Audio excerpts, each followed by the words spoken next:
Khamenei के लड़ाकों ने संयुक्त अरब अमीरात के एल्यूमिनियम प्लांट को मिसाइल और ड्रोन से उड़ा दिया।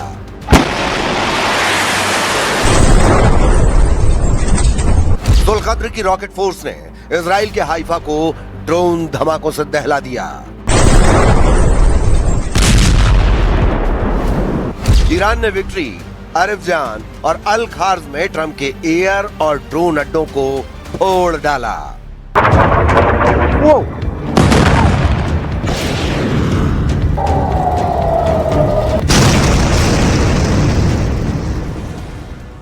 ट्रंप के ग्राउंड ऑपरेशन की धमकी उन्हें भारी पड़ने लगी है। बौखलाया ईरान बारूदी डोज को दोगुना कर चुका है। ईरान ने धमकी दी है कि अब जो बीच में आया वो सलामत नहीं रहेगा। ईरान ने अमेरिका इजराइल से अपनी लड़ाई को 12 देशों का महायुद्ध बना दिया है। ईरान ने खाड़ी देशों के दुश्मनों को आखिरी अल्टीमेटम देकर अमेरिका को भगाने को कहा है। Oh my God!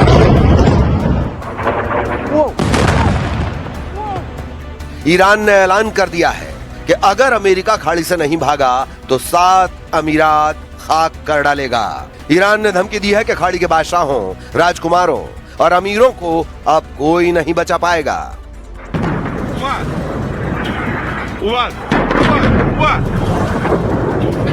इस युद्ध में अब सब जायज होता जा रहा है, क्योंकि हर तरह के हथियार चलाए जा रहे हैं, हर पैंतरा आजमाया जा रहा है, गहरी साजिश रची जा रही है, बेगुनाहों पर बमों की बौछार शुरू हो चुकी है। लड़ाई की शुरुआत ही इतने भयानक अंदाज में हुई थी कि अब हर गुजरता दिन भयावह होता जा रहा है। इधर ईरान ने 2 साल तक युद्ध लड़ने की धमकी दे डाली है। इतने लंबे वक्त तक युद्ध खिंचा तो अमेरिका, इजराइल और खाड़ी के मुल्कों का घमंड मिट्टी में मिल सकता है। लेकिन अमेरिका युद्ध से उल्टे पैर भागने का मूड बना चुका है। ट्रंप कई दिनों से दावा कर रहे हैं कि ईरान हार चुका है। अब उपराष्ट्रपति जेडी वेंस ने भी कहा है कि युद्ध से निकलने का टाइम आ गया है।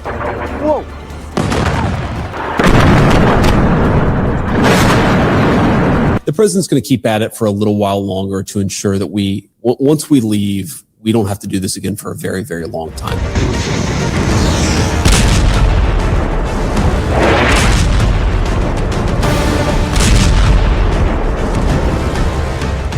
अमेरिका जंग से निकलने का एग्जिट गेट तलाश रहा है, लेकिन ईरान उससे सभी दरवाजों पर टकरा रहा है। अमेरिका को बैकफुट पर लाने के लिए ईरान ने खाड़ी में उसके अड्डों वाले देशों की तबाही शुरू कर दी है।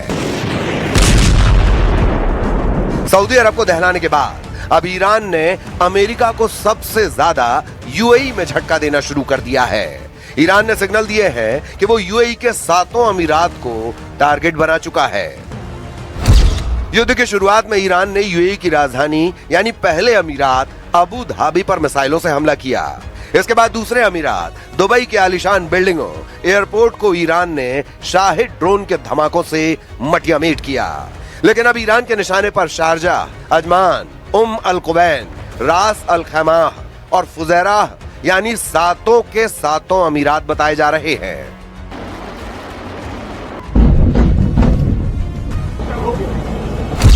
साल 2020 के अब्राहम समझौते के बाद से यूएई की इजराइल से करीबी बढ़ी है, जिससे ईरान संयुक्त अरब अमीरात से खार खाए बैठा हुआ है।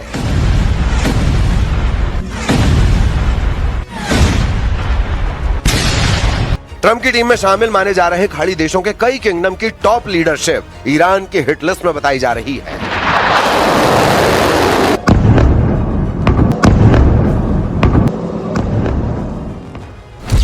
इसमें सबसे ऊपर सऊदी अरब के क्राउन प्रिंस मोहम्मद बिन सलमान हैं, क्योंकि सलमान पर ही ट्रंप को युद्ध के लिए भड़काने के आरोप लगे हैं। दूसरे नंबर पर संयुक्त अरब अमीरात के अमीर शेख मोहम्मद बिन जायद अल नाहयान हैं। ईरान के निशाने पर ओमान के सुल्तान हैथम बिन तारिक अल सईद भी माने जा रहे हैं। इनके बाद ईरान जिन्हें दुश्मनों की फहरिस्त में शामिल कर चुका है, वो कुवैत के अमीर शेख मिशाल अल अहमद अल जबर अल सबाह हैं। ईरान की मिसाइलें और ड्रोन्स ने पूरे अरब वर्ल्ड को वॉर जोन बना डाला है। सुपर पावर की सुप्रीमेसी को चैलेंज देकर ईरान ने खाड़ी देशों को खदेड़ कर मारा है। ग्राउंड ऑपरेशन की ताक में बैठा ईरान 2 साल तक युद्ध को ले जाने का बंदोबस्त कर चुका है। मीडिया रिपोर्ट्स के मुताबिक ईरान ने कुल मिसाइल भंडार का सिर्फ 1/3 अब तक इस्तेमाल किया है।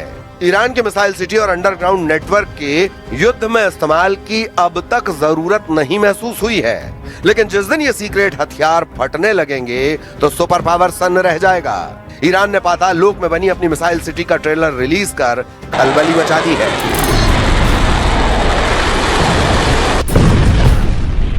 ईरान के पास हथियारों की कोई कमी नहीं। ईरान के पास कई वॉर प्लान रेडी हैं। सबसे खौफनाक प्लान तो अमेरिका में घुसकर ट्रंप से बदला लेने का है। न्यूयॉर्क पोस्ट की रिपोर्ट के मुताबिक अमेरिका के पड़ोसी देश कनाडा में IRGC के करीब 1000 स्लीपर एजेंट मौजूद हैं। अमेरिकी खुफिया एजेंटों को इन स्लीपर एजेंट्स के बड़े हमलों का इनपुट मिला है। ईरान के एजेंट इमिग्रेशन और असाइलम सिस्टम के जरिए कनाडा पहुंचे हैं। कैनेडियन बॉर्डर सर्विस एजेंसी ने कनाडा में रह रहे 32 हाई रैंकिंग ईरानियन ऑफिशियल्स की पहचान भी कर ली है। अमेरिकी एजेंसी के मुताबिक इन एजेंट्स के एनक्रिप्टेड मैसेज में ऑपरेशनल ट्रिगर का सिग्नल मिला है। ईरान वजूद की जंग लड़ रहा है, जितने जोर हैं वो सब आजमाएगा, लेकिन युद्ध में ईरान अब तक अकेला है। ये पहलू बहुत भारी पड़ सकता है। जिस तरह इजराइल का पूरा फोकस ईरान के एटमी पावर को खत्म करने पर है, उससे ये साफ हो चुका है कि इजराइल अभी पूरी ताकत नहीं आजमा रहा है। इजराइल के आर्मी चीफ ने जानकारी दी है कि वो सभी फ्रंट पर ईरान को कमजोर करने में लगे हैं। जैसे ही ये मिशन पूरा होगा, उसके बाद जूनियर खामेनेई का तख्ता पलट ऑपरेशन शुरू हो जाएगा। לגבי החות'ים, כפי שאמרתי קודם, הצטרפו למערכה. אנחנו נערכנו למלחמה רב חזיתית, גם עם החות'ים. אנחנו נדע להגן על אזרחי ישראל, וכפי שאמרתי קודם, אנחנו עושים, לא מדברים. इजराइल जानता है कि ईरान और उसके समर्थक लड़ाका फोर्स कभी सरेंडर के लिए तैयार नहीं होगी। ट्रंप को भी यकीन होने लगा है कि युद्ध को खत्म कर होने वाले नुकसान से बचा जाए। इसी वजह से उन्होंने अपने एजेंटों को बैक चैनल से बातचीत का प्लॉट तैयार करने का ऑर्डर दे दिया है।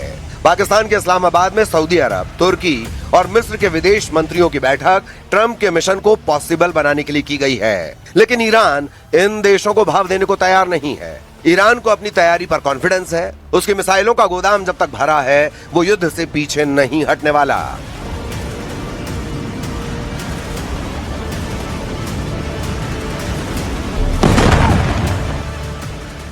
इजराइल पर हुए हमलों में जिन मिसाइलों ने तबाही मचाई है, उनकी लिस्ट देख लीजिए, क्योंकि यही अब तक नेतन्याहू के लिए सबसे बड़ी परेशानी बनी है। इनमें सबसे खतरनाक फताह-1 और खैबर शिखर मिसाइल शामिल हैं। इसमें कद्र और इमाद मिसाइल भी शामिल हैं। फताह हाइपरसोनिक मिसाइल की रेंज 1400 किलोमीटर है। खैबर शिकन मिसाइल की रेंज 1450 किलोमीटर है। कद्र मिसाइल की रेंज 2000 किलोमीटर तक है और इमाद की रेंज 1700 किलोमीटर है। ये सभी मिसाइल इजराइल के खिलाफ ऑपरेशन में दागी जा रही हैं। तेल अवीव से लेकर हाइफा और अशदोद से लेकर बीर शीबा और शेफाल जैसे छोटे शहरों पर भी इन्हीं मिसाइलों से हमले हुए हैं।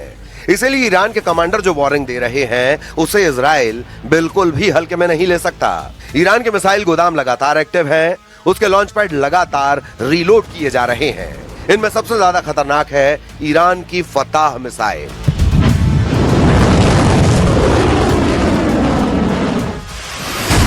फताह की खासियत है कि यह तेज रफ्तार के साथ अपनी दिशा भी बदलती है, यानी एक ट्रेजेक्टरी में हमला नहीं करती। ये पृथ्वी के वायुमंडल के अंदर और बाहर सभी दिशाओं से गुजर सकती है, और जब टारगेट पर हमला करती है तो इसकी रफ्तार इतनी ज्यादा होती है कि दुश्मन का इसे देखना भी मुश्किल है। ये बात नेतन्याहू बहुत अच्छे तरह से जानते हैं। ऐसे में इजराइल में अगला कहां धमाका होगा, कौन सी मिसाइल कहां गिरेगी, इसे लेकर इजराइल के मिसाइल ट्रैकिंग रडार सिस्टम काफी प्रेशर में है। इन सब में खास है अमेरिका का थर्ड मिसाइल डिफेंस सिस्टम, जो पूरे इजराइल को बचाने के लिए तैनात किया गया है। थर्ड 200 किलोमीटर की दूरी तक दुश्मन की किसी भी मिसाइल को मार सकता है। ये 150 किलोमीटर की ऊंचाई तक किसी भी मिसाइल को इंटरसेप्ट कर सकता है। अमेरिका के पास थर्ड की 7 बैटरियां हैं। एक बैटरी में 6 ट्रक माउंटेड लॉन्चर होते हैं।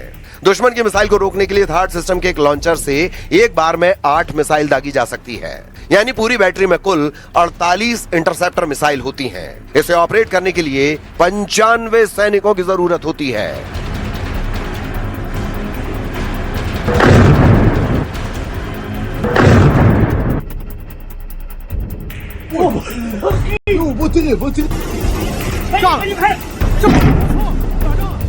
इजराइल में ऐसे दो सिस्टम तैनात रहे, लेकिन क्या ये काफी साबित हुए? बिल्कुल नहीं। हाइफा और तेल अवीव में गिरती हुई मिसाइलों ने बताया है कि ईरान एक बार में सैकड़ों मिसाइल फायर करने की ताकत रखता है और उनको रोकना ना इजराइल के बस की बात है, ना ही अमेरिका इसमें 100% कामयाब रहा है। अगले 24 घंटे इजराइल के लिए बहुत खतरनाक होने वाले हैं। अगर नेतन्याहू ईरान के लॉन्च पैड वाले अड्डों को तबाह करने में नाकाम रहे तो समझ लीजिए इजराइल और अमेरिका को लगातार बड़े बड़े झटके मिलते रहेंगे। ईरान से युद्ध को लेकर अमेरिका और इजराइल को ऐसे ही सिग्नल लगातार मिल रहे हैं।